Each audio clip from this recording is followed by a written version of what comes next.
మహిమ కలుగునుగాక. మరొక రోజుని మనకి ఇచ్చినందుకు దేవాది దేవుడికి కృతజ్ఞతలు చెల్లిస్తున్నాం. మరి ఈరోజు వాగ్దానం చదువుకుందాం. 10వ కీర్తన 18వ వచనం.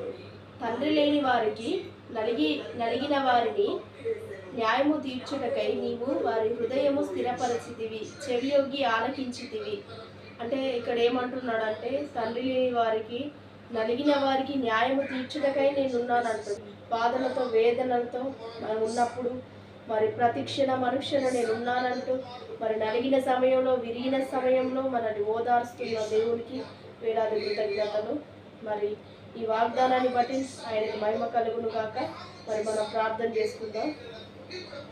స్తోత్రం సర్వోన్నతుల సర్వాధికారి మరి ఉదయకాల సమయమందు నాయన నువ్వు ఇచ్చిన ఈ ధన్యతను బట్టి నీకు స్తోత్రాలు చెల్లిస్తున్నాం తండ్రి. వాగ్దానాన్ని అయితే ఎంతమంది అయితే చూస్తున్నారో తండ్రి, ప్రతి హృదయంలోనికి మీరు సొచ్చుకొని వెళ్ళండి ఆయన. వారికి ఉన్న ప్రతి బంధకాల నుంచి వారిని విడిపించండి. ఆర్థిక దరిద్రత కొట్టివేయండి తండ్రి. అప్పుల సమస్యలు తీర్చివేయండి నాయన. ప్రతి రోగాల నుంచి విడుదల కలుగును కనుక నాయన. మరి ఎవరైతే బర్త్డే మ్యారేజ్ డే జరుపుకుంటున్నారో వారందరినీ దీవిస్తున్నాం, ఆశీర్వదిస్తున్నాం, నీ కృపలో భద్రపరచుకుంది.